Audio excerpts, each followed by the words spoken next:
Assalamualaikum warahmatullahi wabarakatuh, teman pecinta sejarah. Apa kabarnya hari ini? Mudah-mudahan dalam keadaan sehat dan dalam naungan keberkahan dari Allah Subhanahu wa taala.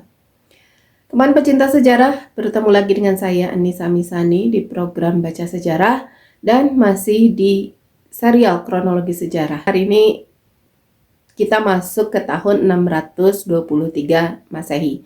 Apa saja sih peristiwa-peristiwa besar yang terjadi di tahun 623 Masehi atau bertepatan dengan tahun 1 sampai 2 Hijriah? Ada 3 peristiwa penting dari dalam dunia Islam dan ada 2 peristiwa penting dari luar dunia Islam. Dari dunia Islam yang pertama adalah penjalinan persaudaraan antara kaum muslimin, muhajirin dan kaum ansor. Yang kedua adalah penandatanganan Piagam Madinah, konstitusi tertulis pertama di dunia. Yang ketiga, mulainya Nabi SAW tinggal serumah dengan Aisyah, putri Rasulullah radhiyallahu anha.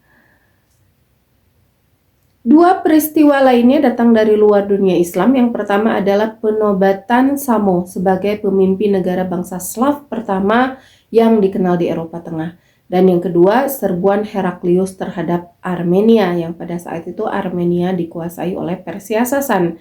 Dan ini menjadi serial berikutnya dalam Perang Panjang Persia Romawi. Dan inilah kisah lengkap kronologi sejarah tahun 623 Masehi.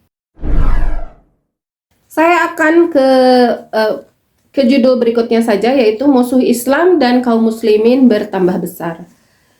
Ini sebagai penutup dari bab 19 tentang hijrah kaum muslimin ke Madinah. Sekalipun kaum Yahudi di Madinah telah diajak berdamai oleh Nabi SAW, tetapi rupanya mereka tidak puas. Mereka sengaja hendak memperlihatkan permusuhan mereka kepada Islam dan kaum muslimin. Mereka senantiasa berdaya upaya hendak memadamkan atau membasmi cahaya Islam yang sedang bersinar-sinar menjalar kemana-mana. Dengan demikian, nyatalah pada diri Nabi SAW bahwa cahaya Islam dan kaum muslimin akan menghadapi musuh yang lebih besar dan lebih berbahaya daripada yang sudah-sudah. Musuh-musuh Islam pada masa itu adalah terdiri dari dua golongan, Yahudi dan munafik. Kaum Yahudi memusuhi Islam karena dengki semata-mata. Sebab mereka khawatir dan takut kalau rahasia-rahasia mereka terbongkar, kedoknya terbuka, pengaruhnya jatuh, serta tipu daya dan kepalsuan mereka dalam mengerjakan agama mereka akan terkuak. Sementara kaum munafik memusuhi Islam disebabkan oleh kesakit hatian mereka semata-mata. Adapun asal mula golongan munafik itu ialah orang-orang dari bangsa Arab di kota Madinah dari golongan Khazraj. Waktu itu mereka dikepalai oleh seorang yang terkenal berpengaruh besar di antara golongannya, yaitu Abdullah bin Ubay bin Salul.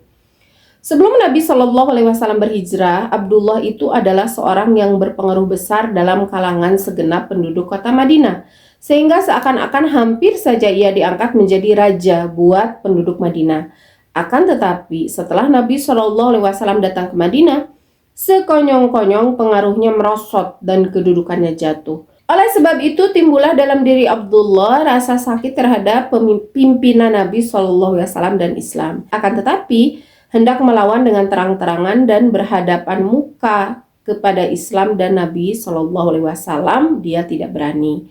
Karenanya ia lalu berpura-pura mengikuti Islam dan seruan Nabi Muhammad SAW. Tetapi dengan diam-diam, ia senantiasa mencari jalan dan upaya dan hendak merusakkan dan memadamkan cahaya Islam. Jadi caranya memusuhi Islam adalah dari dalam. Musuh Islam yang begini inilah yang lebih berbahaya bagi Islam dan kaum muslimin. Akan tetapi waktu itu mereka diawasi benar-benar oleh Nabi SAW dan kaum muslimin. Karena Nabi mengetahui dan mengerti bahwa mereka itu musuh Islam dan berpihak pada kaum Yahudi. Kendati pun sehari-hari mereka bergaul dengan kaum muslimin, tetapi sebenarnya mereka itu lawan dan bukanlah kawan. Adapun nama-nama ulama-ulama dan penganjur kaum Yahudi yang memusuhi Islam waktu itu ialah dari Bani Nazir ada Huyai bin Akhtab, Akhwal bin Akhtab, dan ini Huyai bin Akhtab dan Akhwal bin Akhtab ini adalah adik kakak ya. Huyai bin Akhtab ini pemimpin kaum Bani Nadir yang nanti putrinya justru menikah dengan Rasulullah Shallallahu Alaihi Wasallam yang bernama Safiyah binti Huyai bin Akhtab ini pada perang Khaybar dinikahi oleh Rasulullahnya. Berarti kalau misalnya mengikuti dari jalur Safiyah binti Huyai bin Akhtab, Huyai bin Akhtab ini adalah mertuanya Rasulullah SAW pada hakikatnya. Kemudian ada juga Wajad bin Akhtab, Salam bin Mashkan, ada juga yang menyebut Salam bin Mishkan, kemudian Kinanah bin Rabi, Amr bin Jahash, Rabi bin Rabi, Ka'ab bin Asraf, Hajjaj bin Amr, dan Kardam bin Qais. Ini tokoh-tokohnya ya, pemimpin-pemimpin mereka yang dari Bani Nadir. Kemudian yang dari Bani Koinuko ada Zaid bin Lusaid, Sa'ad Haif, Mahmud bin Sabhan, Aziz bin Abi Aziz, Abdullah bin Saif, Suwaid bin Harith, Rafa'ah bin Qais, Ashba bin Nu'am, Bahri bin Amr, Shas bin Adi, Shash bin Qais, Zaid bin Harith, Nu'man bin Amr, Adi bin Zaid, Mahmud bin Dihyah, Malik bin Saif, dan Husain bin Salam. Husain bin Salam adalah seorang ulama Yahudi di Madinah waktu itu. Beberapa bulan sesudah ia menerima seruan Nabi SAW, ia menjadi pemeluk Islam. Sesudah masuk Islam, lalu namanya diganti oleh Nabi menjadi Abdullah bin Salam. Oleh sebab itu ia terkenal dengan nama Abdullah bin Salam hingga kini. Di antara ulama kaum Yahudi, hanya ia sendirilah yang tunduk dan memeluk Islam. Adapun sebab ia masuk Islam kelak akan kami terangkan seperlunya. Kemudian dari Bani Quraidah, ulama sekaligus pemimpinnya adalah Zabir bin Baqa, Azza bin Samuel, Ka'ab bin Asad, Shamwil bin Zaid, Jabal bin Amr, Naham bin Zaid, Qardam bin Ka'ab, Wahab bin Zaid, Adi bin Zaid, Nafi bin Abi Nafi, Harth bin Auf, Qardam bin Zaid, Usamah bin Habib, Rafi bin Zamilah, Wahab ibnu Yahuza, Jabal bin Abi Kushar. Dari Bani Sa'labah, ada lagi ya Bani Sa'labah, ini keluarga yang tidak terlalu besar dari 3 keluarga Yahudi tadi, yaitu Abdullah bin Surya, Mukhairik, dan Ibnu Saluba. Mukhairik adalah seorang ulama Yahudi yang paling alim tentang kitab Taurat di daerah Hijaz, dan ia adalah seorang hartawan pula. Di Madinah banyak kebun kepunyaannya. Ia telah mengetahui sifat-sifat nubuat tentang diri Nabi sebagaimana yang telah termaktub dalam kitab Taurat. Maka ketika Nabi beserta kaum muslimin berangkat ke perang Uhud, ia telah berkata kepada kaumnya bahwa apabila ia diserang musuh dalam perang Uhud itu, seluruh harta benda kepunyaannya akan diserahkan kepada Nabi, supaya harta benda itu dipergunakan oleh Nabi menurut kehendak Allah. Demikianlah ketika ia bertempur dalam perang Uhud, ia diserang oleh musuh sampai ia menemui ajalnya. Dan terjadilah bahwa seluruh harta benda kepunyaannya diambil oleh Nabi dan kemudian dipergunakan untuk bersedekah di kota Madinah. Adapun nama-nama penganjur kaum munafikin waktu itu adalah sebagai berikut: dari Bani Auf, Muhammad Abdullah bin Ubay, Malik bin Abi Qaukal, Suwaid bin Dais, dan Rafi bin Huraimilah. Dari Banu Amr, Zuri bin Har. Dari Banu Habib, Jallas bin Suwaid dan Harth bin Suwaid. Dari Banu Sa'labah, Jariyah bin Amir, Zaid bin Jariyah, Mujammi bin Jariyah.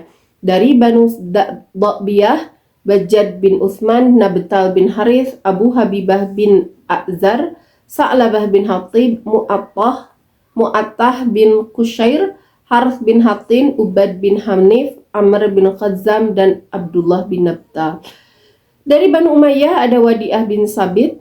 Dari Banu Ubad ada Khadam bin Malik, Bashar bin Zaid, Rafi bin Zaid. Dari Banu Nabid, Amr bin Khalid, Aus bin Qaidi, dan Murabba bin Qaidli, Bashar bin Ubayrak, dan Qazman. Dari Banu Jusyam, dari Banu Jusham, Jad bin Qais. Dari Banu Najjar, Rafi bin Wadi'ah, Zaid bin Amir, Amr bin Qais, dan Qais bin Amr.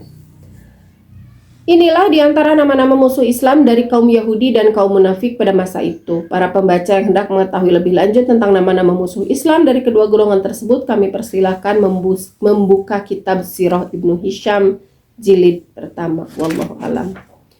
Nah itu teman pecinta sejarah, nama-nama orang ini nama-nama yang memang sudah jelas ya, seperti orang munafik itu kayak Abdullah bin Ubay bin Salul itu meskipun tidak dicap sebagai orang munafik, bahkan Rasulullah juga mensolatkan ya Abdullah bin Ubay bin Salul atas permintaan putranya gitu.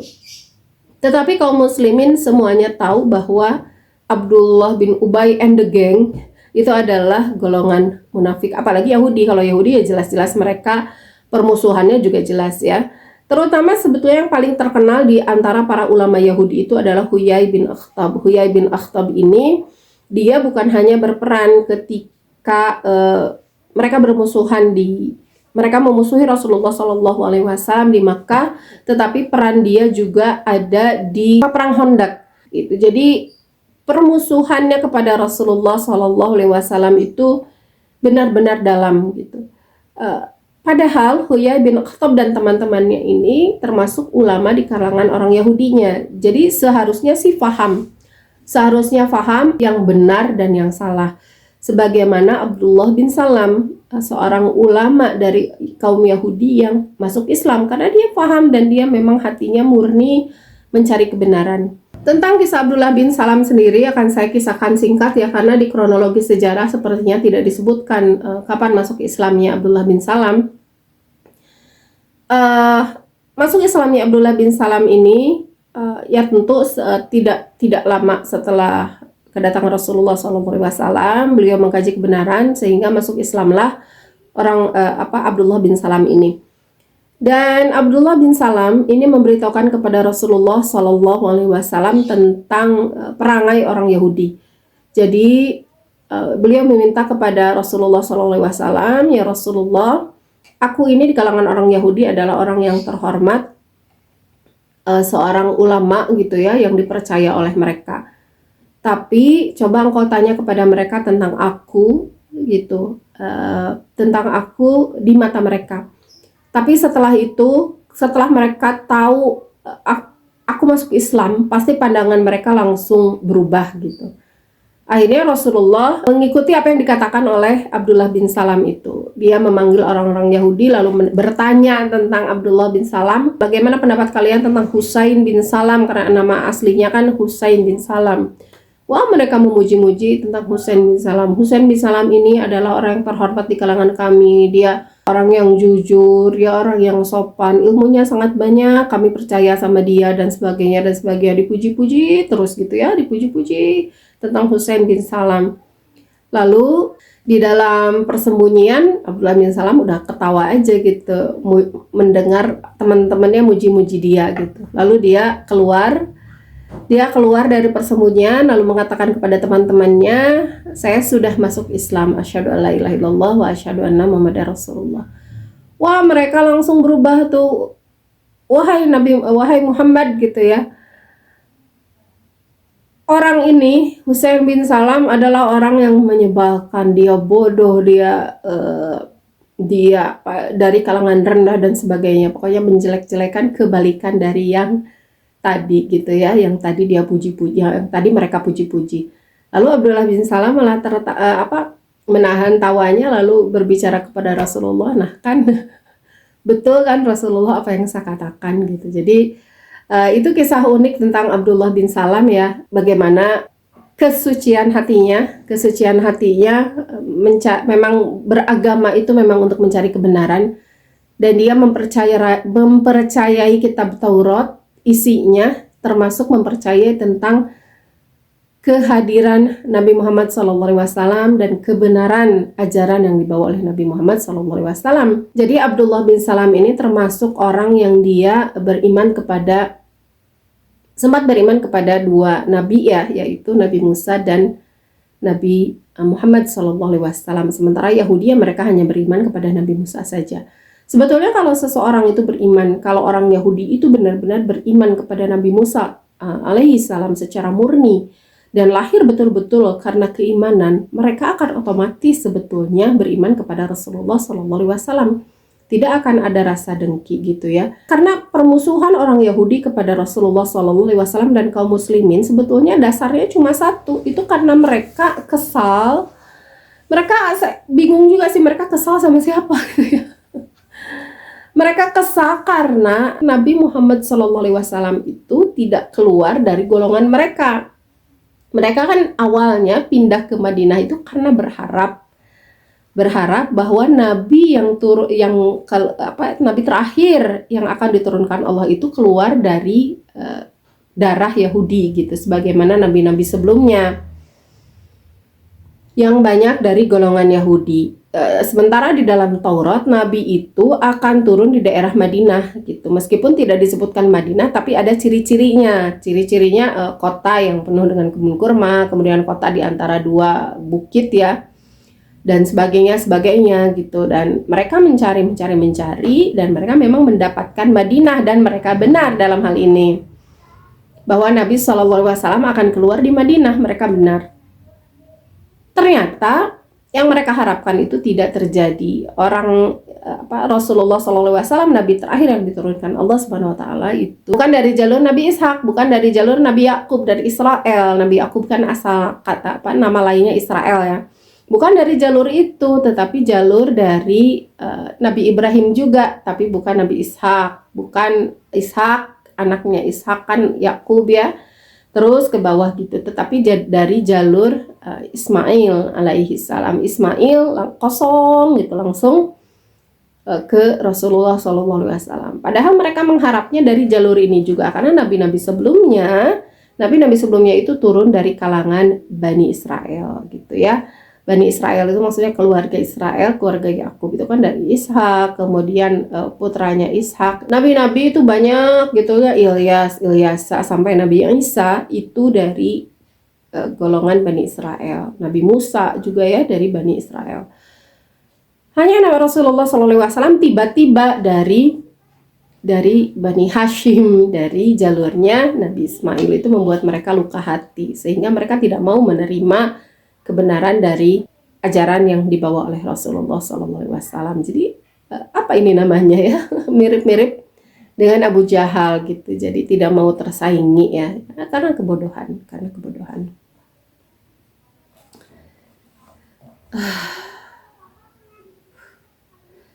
Lalu apakah Piagam Madinah ini sukses? Ini jelas sukses ya, apa yang dilakukan oleh Rasulullah jelas sukses. Jadi yang pertama suksesnya adalah bisa meredam peperangan antara kaum Yahudi dan kaum muslimin. Tidak ada peperangan sehingga dakwah menjadi sangat lancar. Dakwah Rasulullah menjadi sangat lancar. Kaum muslimin di Madinah itu berbondong-bondong masuk Islam sampai tiba masa di perang Badar itu jumlahnya 313 itu hanya yang ikut perang. Banyak di kaum muslimin yang tidak ikut perang, kan ada anaknya, ada anak-anak, ada lansia, ada perempuan gitu ya. Jumlahnya berarti lebih dari 313. Di perang Uhud itu jumlahnya tambah menjadi 700 gitu dalam jangka waktu yang tidak terlalu panjang. Itu pun yang bergeraknya, yang ikut berperang itu orang munafik nggak ikut. Itu benar-benar yang di Uhud itu benar-benar memang kadar Rasulullah SAW, bukan hanya orang Islam biasa gitu ya. Kalau Islam KTP sih nggak ada ya zaman Rasulullah, mereka sahabat, tidak ada yang Islam KTP. Tetapi yang memang mau bergerak, orang tua lansia kan tidak diperbolehkan, anak-anak tidak diperbolehkan, perempuan juga tidak. Hanya 1-2 perempuan yang ikut itu untuk di barisan belakang, untuk kesehatan ya, dan untuk yang megang bidang-bidang perempuan lah, seperti kesehatannya gitu ya, dan makanan dan sebagainya. Jadi ini sukses, dan sukses dalam hal dakwah Rasulullah menjadi menyebar sangat hebat. Yang kedua, sukses dalam hal memperlihatkan topeng kekafiran Yahudi aslinya gitu, wajah asli, membuka topeng mereka dan kelihatan wajah asli Yahudi seperti apa. Karena gara-gara perjanjian inilah menjadi jelas di mata kaum muslimin sikap orang Yahudi seperti apa. Karena jelas-jelas kan mereka tetap memusuhi, bahkan pada akhirnya mereka memerangi kaum muslimin, sehingga keluarga besar Yahudi ini terusir dari Mekah karena terusir dari Madinah karena perbuatan mereka sendiri. Masya Allah ya, Rasulullah SAW sudah membuktikan kehebatan beliau bukan hanya sebagai Nabi dan Rasul yang menyebarkan agama dengan sangat maksimal, tetapi juga sebagai seorang pemimpin, seorang raja, seorang politikus yang hebat. Terima kasih sudah menyimak sampai sejauh ini, dan mohon maaf atas segala kesalahan. Jangan lupa subscribe, like, comment, and share. Assalamualaikum warahmatullahi wabarakatuh.